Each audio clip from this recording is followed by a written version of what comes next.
একজন নারী তার স্বামীর ওপর আর্থিক যে হকটা রাখে সে হক আবার ৩ প্রকার। ১ নং মোহর, স্ত্রী স্বামীর ওপর মোহরের হক রাখে। মোহর কাকে বলে?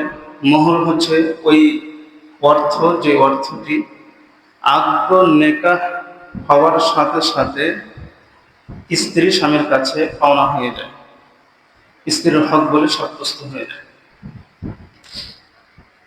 সূরা নিসার ২৪ নং আয়াত, মহান আল্লাহ তাআলা বলেন, ওয়াল মুহসানাতু মিনান নিসা, এবং তোমাদের উপর হারাম করা হয়েছে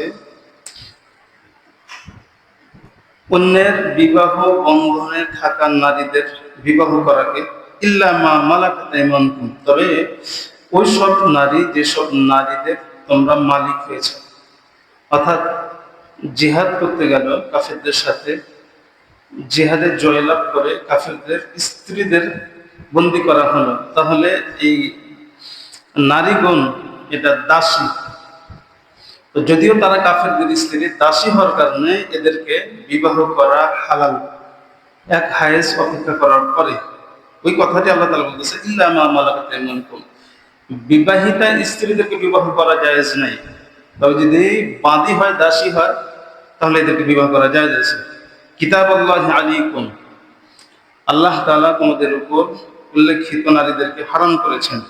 ওয়া উহিল্লা লাকুম মা ওয়ারা'a যালিকুম, হারামকৃত নারী ছাড়া যত নারী আছে সব তোমাদের জন্য বিবাহ করা হালাল।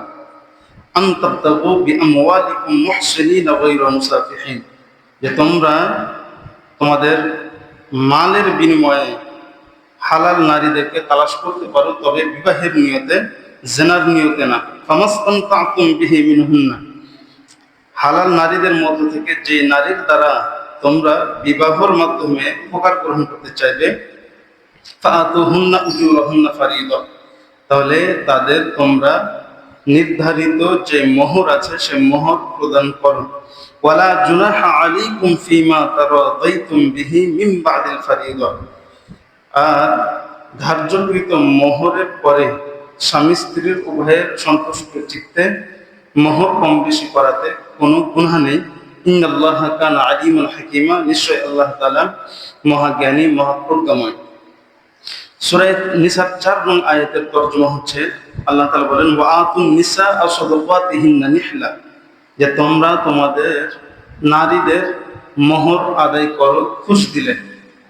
ফাইন তিবনা লাকুম আন শাইইন মিনহু নাফসান ফাকুলুহু হানিআম মারিআ, যদি স্ত্রীরা মোহরের কোনো একটি অংশ তোমাদেরকে স্বেচ্ছায় দিয়ে দেয়, তাহলে তোমরা খাও, হানিআন, হালাল ভাবে, মারিআ, শুভ পরিণাম হিসেবে। অর্থাৎ এই মাল খেলে, এই মোহর তোমরা খেলে পরকালে আল্লাহর দরবারে পাকড়াও হবে না। সূরা নিসার ৪ ও ২৪ নং আয়াত থেকে বেশ কয়েকটি মাসআলা বুঝে আসে। ১ নং মাসআলা হলো, একজন পুরুষ যখন বিবাহ করবে একজন নারীকে, তখন মোহর ধার্য করবে। ২ নং মাসআলা হলো, ধার্যকৃত মোহর পুরুষ নারীকে যথাযথভাবে আদায় করবে। ৩, মোহর আদান প্রদানের সময় স্বামী চাইলে ধার্যকৃত মোহরের চাইতে বেশি মোহর স্ত্রীকে দিতে পারে। ৪, মোহর আদান প্রদানের সময় ধার্যকৃত মোহরের তুলনায় কিছু কম করার অধিকার স্ত্রী রাখে। ৫,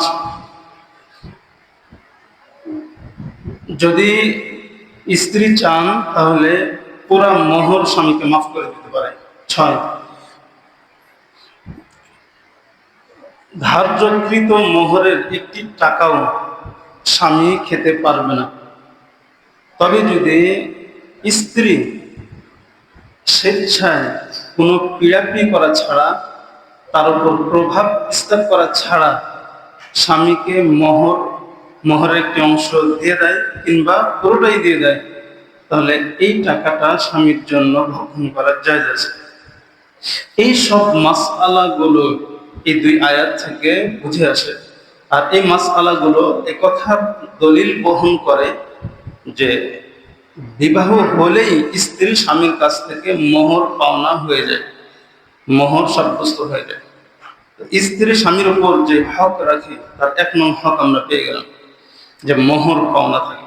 2 নং হক হলো সুকনা, অর্থাৎ এমন একটি বাসস্থান যে বাসস্থানে নারী স্বচ্ছন্দে বসবাস করতে পারে, এমন একটি বাসস্থান স্ত্রী স্বামীর কাছ থেকে পাওনা। সূরা তালাকের 6 নং আয়াতে আল্লাহ বলেন, আসকিনুহুন্না মিন হাইতু সাকানতুম, তোমরা তাদেরকে বাসস্থান দাও ওই সব স্থানে, যে স্থানে তোমরা বসবাস করো। 3 নং হক হলো একজন নারী চলতে গেলে তার যে খরচাপাতি, এই সব খরচাপাতির হক রাখে স্বামীর উপর। 3 বেলা খাবার, তার পোশাক আশাক, স্ত্রীর যে সৌন্দর্যতা আছে এই সৌন্দর্য অবলম্বনে যেসব জিনিসগুলো প্রয়োজন সেগুলো, সাথে যদি স্ত্রীর কোনো অসুখ বিসুখ হয় তাহলে তার ট্রিটমেন্ট, এর সব কিছু হক স্ত্রীর স্বামীর উপর রাখে। সূরা তালাকের 7 নং আয়াতে আল্লাহ বলেন, লিইউনফিক যু সাআতিন মিন সাআতিহি, যেন সে তার স্ত্রীর ক্ষেত্রে, তালাকপ্রাপ্ত স্ত্রীর ক্ষেত্রে তার সামর্থ্য অনুযায়ী খরচ করে। বর্ণিত আয়াতগুলো থেকে আমরা 3 যে মাল সংক্রান্ত স্ত্রীর হক সেটি পেয়ে গেলাম। 1 নম্বর হক পেলাম মোহর, 2 নং হক পেলাম একটি বাসস্থানের ঘর পাবে স্ত্রী স্বামীর কাছ থেকে, 3 হলো বসবাসের জন্য যত খরচাপাতি, এই সব খরচাপাতি স্ত্রী স্বামীর কাছ থেকে পাওনা। এখন প্রশ্ন হয় যে স্ত্রীকে স্বামী যে খরচাটা দিবে এই খরচার পরিমাণটা কেমন হবে, কোন কোয়ালিটির, হাই কোয়ালিটির, মিডিয়াম কোয়ালিটির, লো কোয়ালিটির? সূরা বানী ইসরাঈলের 29 নং আয়াতে আল্লাহ বলেন, ওয়ালা তাজআল ইয়াদাকা মাগলুলাতান ইলা উনুকিকা, আল্লাহ বলে যে তুমি তোমার হাত তোমার গর্দানে ঝুলাই দিও না। ওয়ালা তাবসুতহা কুল্লাল বাসতি, আবার তোমার হাত পরিপূর্ণভাবে বিছাই দিও না। ফাতাকউদা মালুমান মাহসুরা, এভাবে বিছাই দিলে তুমি লাঞ্ছিত হবে, পরে আফসোস করবে। আল্লাহ তাআলা এতে এটা বুঝিয়েছে যে তুমি তোমার প্রয়োজন, তোমার পরিবারের প্রয়োজন খরচ করতে গিয়ে একবারে কার্পণ্যতা করো না, যে খরচই করছো না এমনটাও যেন না হয়, আবার তোমার আয়ের চাইতে বেশি খরচ করতে যেও না, নাহলে পরবর্তীতে তুমি দরিদ্র হয়ে যাবে, আফসোস করবে, মানুষের কাছ থেকে তিরস্কৃত হবে। এই আয়াত থেকে বুঝে আসে যে একজন ব্যক্তি তার স্ত্রীকে যে খরচাটা দিবে সেটা হচ্ছে হাই কোয়ালিটিরও না, লো কোয়ালিটিরও না, বরং মিডিয়াম কোয়ালিটির। এখন প্রশ্ন হয় যে কার অবস্থার মিডিয়াম কোয়ালিটির, স্ত্রীর নাকি স্বামীর?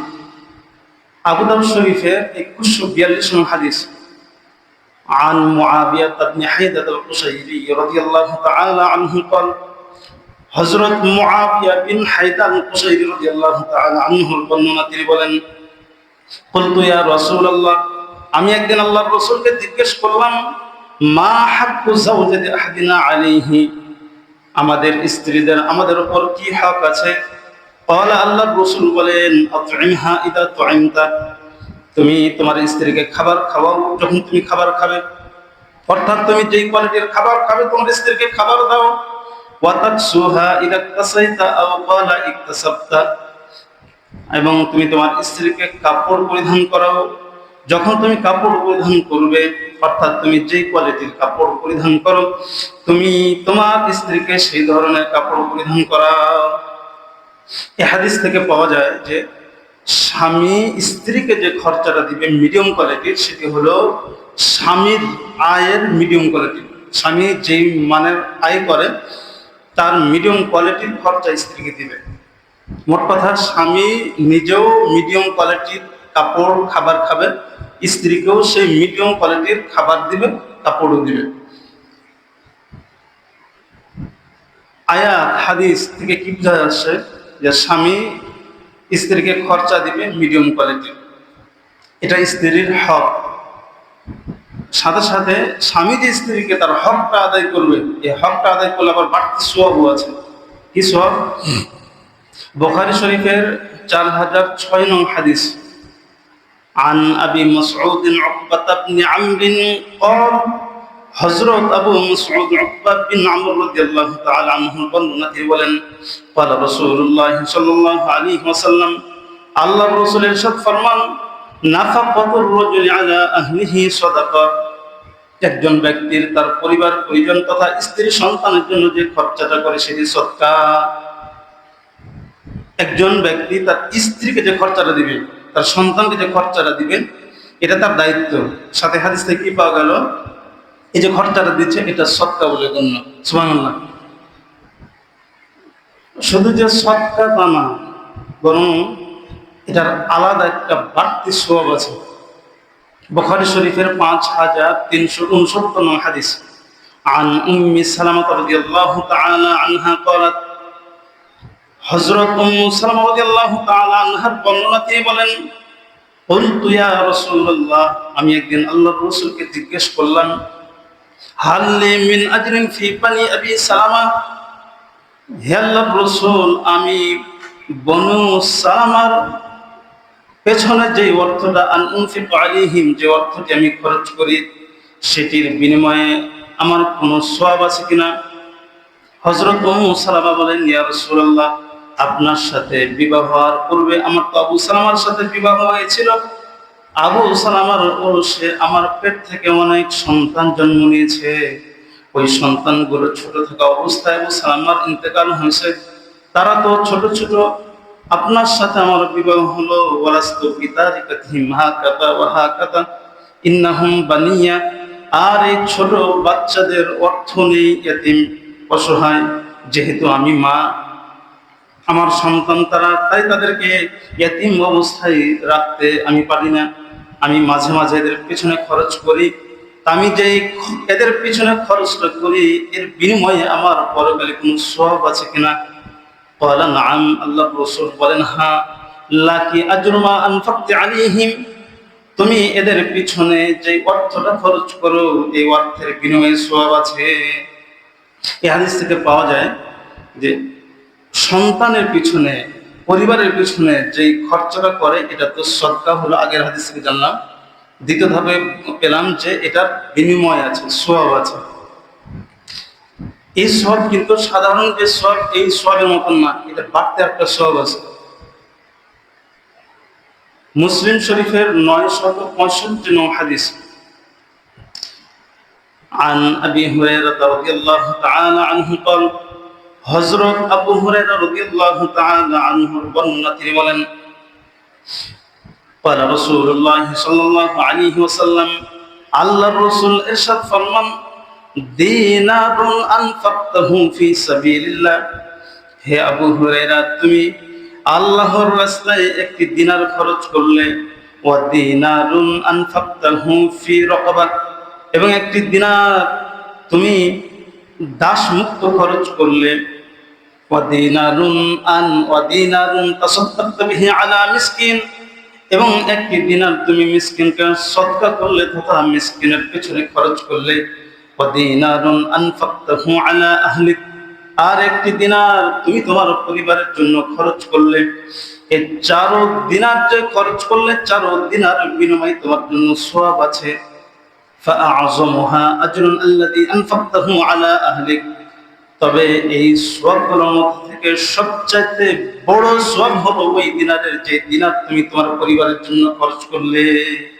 এই হাদিস থেকে কি পাওয়া যায় একজন ব্যক্তি যেই অর্থ আল্লাহর রাস্তায় খরচ করে এই অর্থগুলোর মধ্যে থেকে নিজের পরিবারের জন্য যে অর্থটি খরচ করে এই অর্থ সবচেয়ে বেশি এবং বড় সওয়াব রাখে সুবহানাল্লাহ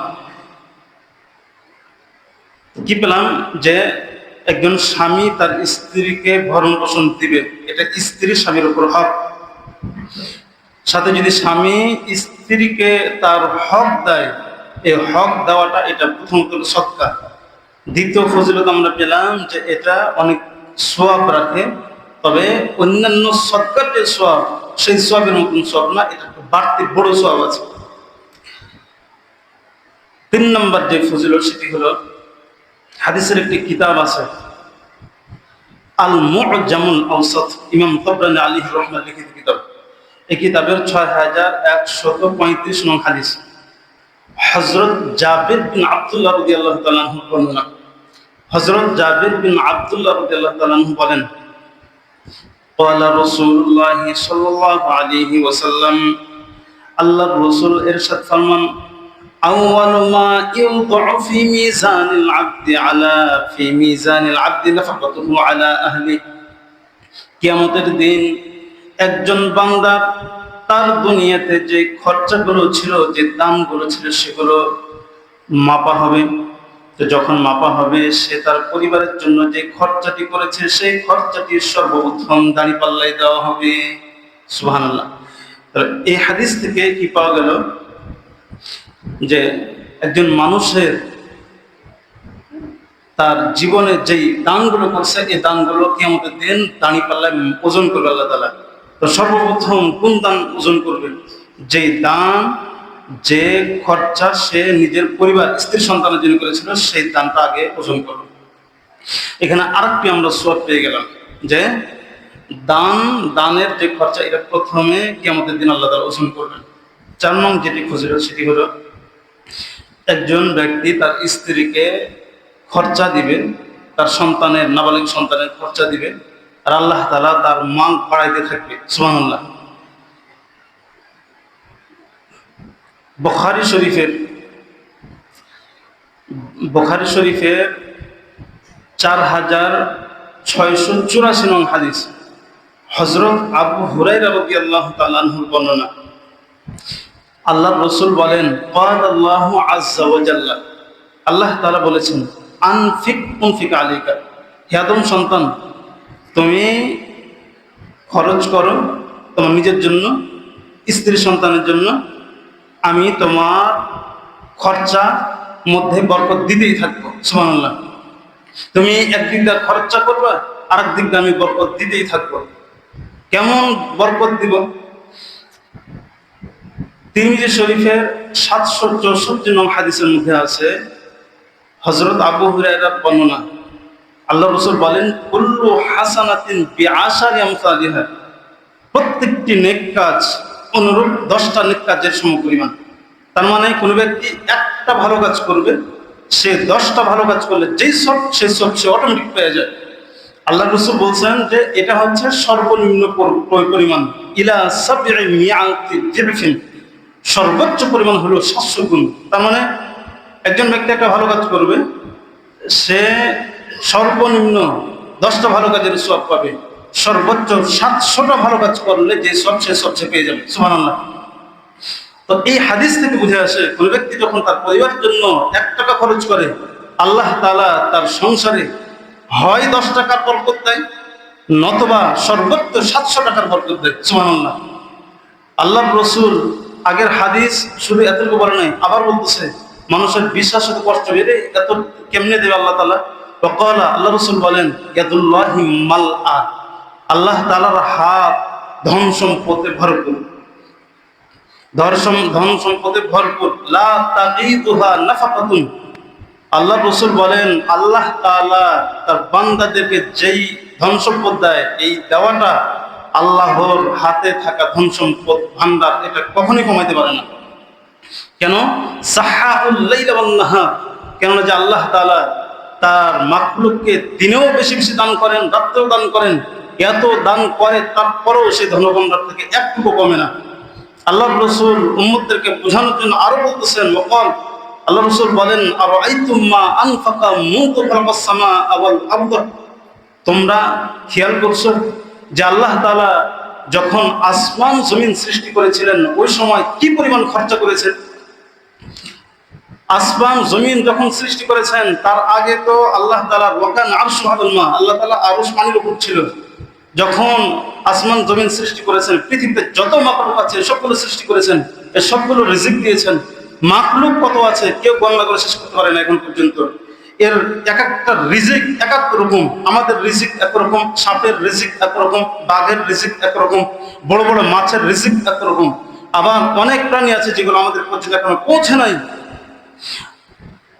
এক একটা মাছ এমন আছে যে মাছ যদি একাধিক মানুষ 1 মাস ধরেও খায় 3 বেলা, তাও এই মাছ শেষ করতে পারবে না। সুবহানাল্লাহ। এই মাছের খাবার কি পরিমাণ খাবার লাগে।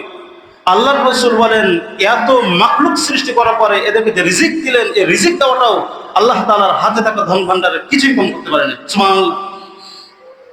আল্লাহ রাসূল এটা বলেছেন বিয়াদিহিল মিজান, আল্লাহ তাআলার হাতে ধন ভান্ডারের দাঁড়িপাল্লা আছে। ইয়াকফিদু ওয়া ইয়ারফাউ, আল্লাহ তাআলা যাকে ইচ্ছা তাকে বেশি দেন, যাকে ইচ্ছা তাকে কম দেন। তো এই হাদিস থেকে আমরা অনেক কিছু শিখলাম। তার ভিতরে যেটি আমরা আমাদের বিষয়বস্তুতে পেলাম সেটি হলো যে একজন স্বামী যখন স্ত্রীর পিছনে খরচ করবে 1 টাকা, আল্লাহ তাআলা তাকে সর্বনিম্ন 10 কিংবা 700 টাকা পর্যন্ত দিবে। সুবহানাল্লাহ।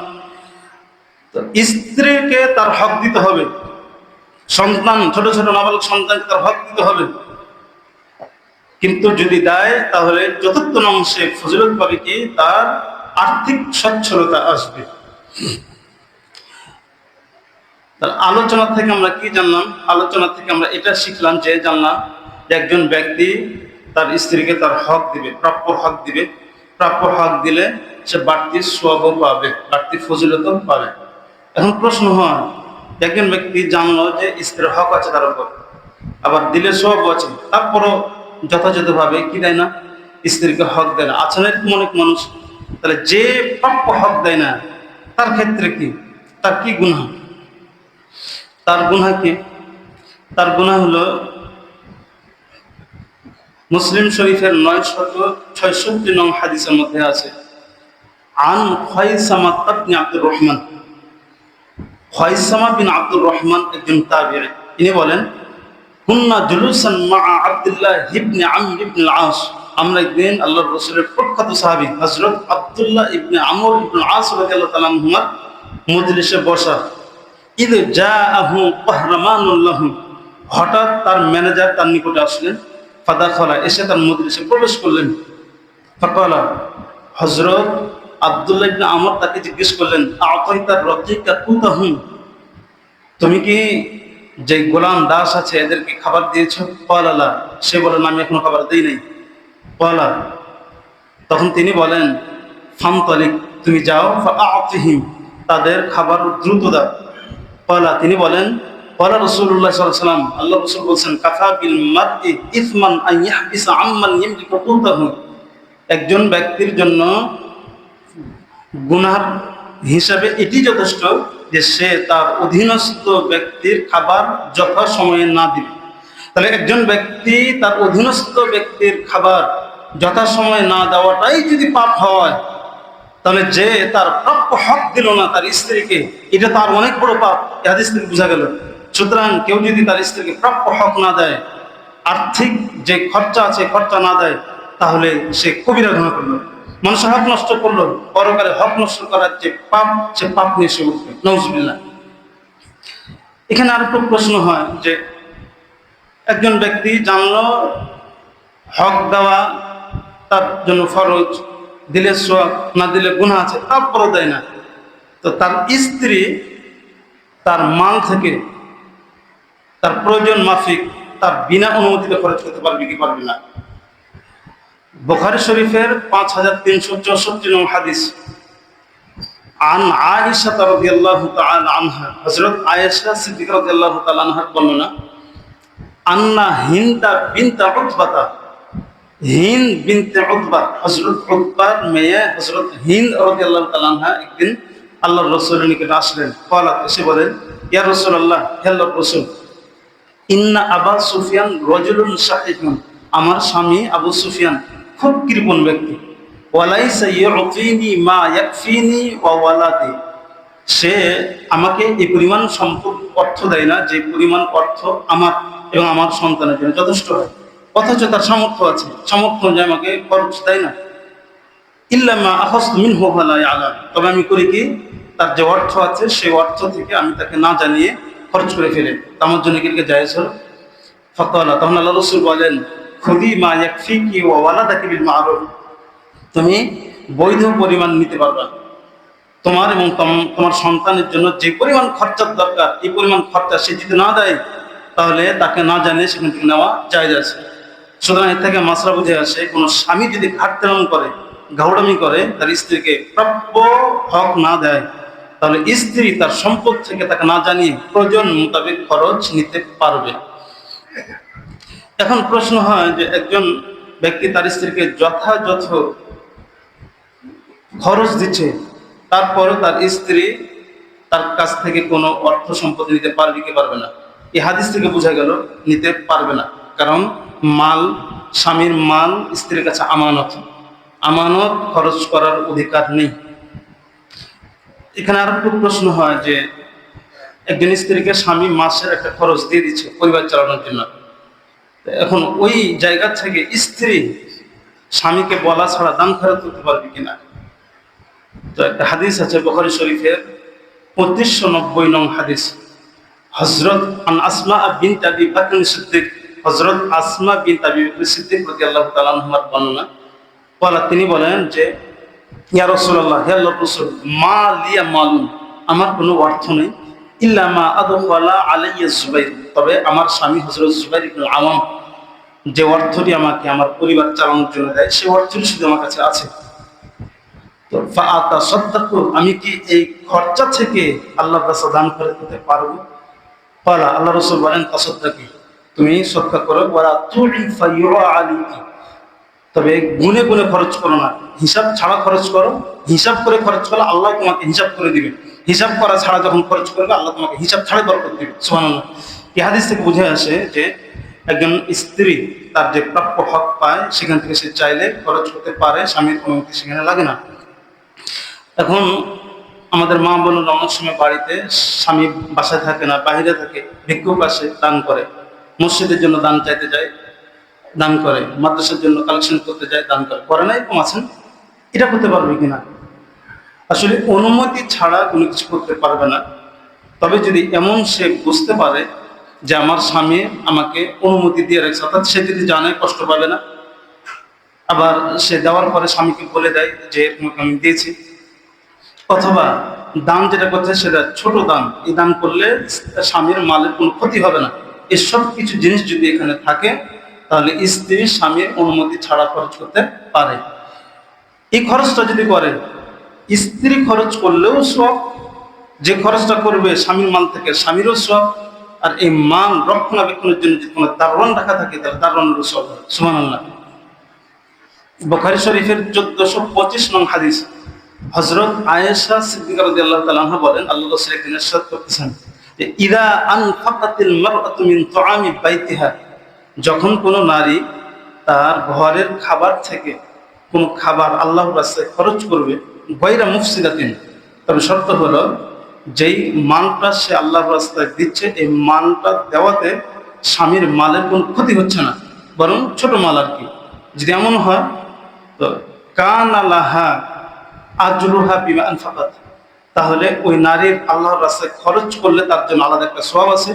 ওয়ালি যাওজিহা আজরুহু বিমা কাসাবা, আর স্বামীর জন্য আলাদা একটা সওয়াব আছে, কেন যে স্বামী এই মাল কষ্ট করে উপার্জন করেছে। ওয়ালিল খাযি মিথলু যালিক, এবং যে রক্ষণাবেক্ষণের দায়িত্ব থাকবে এই মাল, তার জন্য একটা আলাদা সওয়াব আছে। আল্লাহ রাসূল বলছে যে তিনজন যে সওয়াব পাবে, একজনের সওয়াব থেকে আরেকজনের সওয়াব কি বেশি হলো? লা ইয়ানকুসু বা'দুহুম আজরা বা'দিন শাইআ, একজনের সওয়াব আরেকজনের কারণে কম হতে পারে না, সবাই সমানভাবে সওয়াব পাবে। সুবহানাল্লাহ। এই হাদিস থেকে বুঝে আসে যে কোনো নারী তার স্বামীর অনুমতি ছাড়া দান করতে পারে, তবে কয়েকটা জিনিসের খেয়াল রাখবে। প্রথম জিনিসটি সেটি হলো যেন স্বামীর মালের ক্ষতি না হয়। সে দান করেই যেতেছে, স্বামী কষ্ট করে হাড় ভাঙা পরিশ্রম করে উপার্জন করতেছে আর সে দান করতেছে, স্বামীর সংসারে কোনো বরকত হতেছে না, যখন টাকাটা দিচ্ছে তখন এরকম দান করতে পারবে না, ছোটখাটো দান সে করতে পারবে। তো সার কথা কি হলো, আমরা আজকে আলোচনার দ্বারা কি শিখলাম? আলোচনা দ্বারা শিখলাম যে স্বামী স্ত্রীর সম্পর্ক সবচেয়ে পুরাতন সম্পর্ক, এই সম্পর্কের সূচনা হচ্ছে জান্নাতের মধ্যে। আবার যদি ঈমান নিয়ে মারা যায় তাহলে এই সম্পর্ক জান্নাতের মধ্যেও থাকবে। সুতরাং স্বামী স্ত্রীর সম্পর্ক টিকে রাখা খুব জরুরি। টিকে থাকবে কিভাবে? টিকে থাকবে যখন স্বামী তার স্ত্রীর হক আদায় করবে, স্ত্রী তার স্বামীর হক আদায় করবে। তো স্ত্রীর স্বামীর ওপর হক কি? তো এই হকগুলোর মূল প্রথমত দুই ভাগে ভাগ করা হয়। একটা হলো আর্থিক হক, অর্থ ছাড়া অন্য হক। আর্থিক হক তিনটি। 1 নং, স্ত্রী স্বামীর কাছ থেকে মোহর পাবে। 2 হলো স্ত্রী স্বামীর কাছ থেকে একটা বাসস্থান পাবে। 3 হলো স্ত্রী স্বামীর কাছ থেকে তার চলার খরচা পাবে। খরচা কেমন হবে? স্বামী তার ইনকাম থেকে মিডিয়াম কোয়ালিটির একটা খরচা স্ত্রীকে মাসে দান করবে। এই যে দানটা করছে এটা অনেক সওয়াব সে পাবে। তো স্ত্রী স্বামীর ঘরে থাকা অবস্থায় স্বামীর অনুমতি ছাড়া সে কখনো খরচ করতে পারবে না। তবে যদি ছোটখাটো দান হয়, স্বামী যদি কষ্ট না পায় তাহলে সে দান করতে পারে। আবার যদি স্বামী ঘাউড়ামি করে স্ত্রীকে যথাযথ হক না দেয়, তাহলে স্ত্রী স্বামীর মাল থেকে মাল খরচ করতে পারবে, এতে কোনো গুনাহ হবে না। আমরা স্ত্রীদের হক আদায় করার ক্ষেত্রে অধিকাংশরাই উদাসীন। আমরা আমাদের ওয়াইফদের হক যথাযথ আদায় করি না। আমরা এমনও অনেক আছি, বিবাহ হয়ে গেছে, আমরা মোহর আদায় করি না। মারা গেছে, এমনও আছে মারা গেছে, লাশ খাটিয়াতে রাখা। আলোচনা উঠছে, সমাজের মানুষের আলোচনা শুরু করছে যে মোহর দেয় নাই, মোহর বাবদ কিছু দেওয়া হয়। তখন কি হয়? সে তো মারা গেছে, কিছু দিতে পারবে না, তখন জমি দেওয়া হয়। এটা একটা একটা লজ্জার বিষয়। আপনি সারা জীবন 30 বছর 50 বছর সংসার করেন স্ত্রীর সাথে, যেখানে প্রথম রাত্রে আপনার মোহরটা দিয়ে দেওয়া উচিত ছিল, আপনি মোহর দিলেন না। আপনার 50 বছর চলে গেল, আপনার যদি মোহর দেওয়ার ক্ষমতাই না থাকে, আপনার বিবাহ করতে কে বলছে? কোনো ব্যক্তি যদি মোহর দেওয়ার ক্ষমতা না রাখে, ওর জন্য বিবাহ করা হারাম। বিবাহ করতে শরীয়ত বলে নাই, আপনি দিলেন না, এগুলো মারাত্মক অন্যায়। মোহর আদায় করবেন যথাযথভাবে। আবার মোহর আদায় করার ক্ষেত্রে আমরা করি কি, মোহর একটা অ্যামাউন্ট লিখে দিই, লিখে দেওয়ার পরে এই মোহরটা পরিপূর্ণভাবে আদায় করা আমার ক্ষমতাও থাকে না, আমি এটা লিখে দিই। আবার আমাদের মা বোনদের যে ফ্যামিলি আছে, সেখানে ছেলেদেরকে এমন চাপ দিয়ে একটা মোহর নির্ধারণ করা হয়, যেই মোহরটা ছেলে কোনোদিন দিতে পারবে না। এটাও ঠিক না।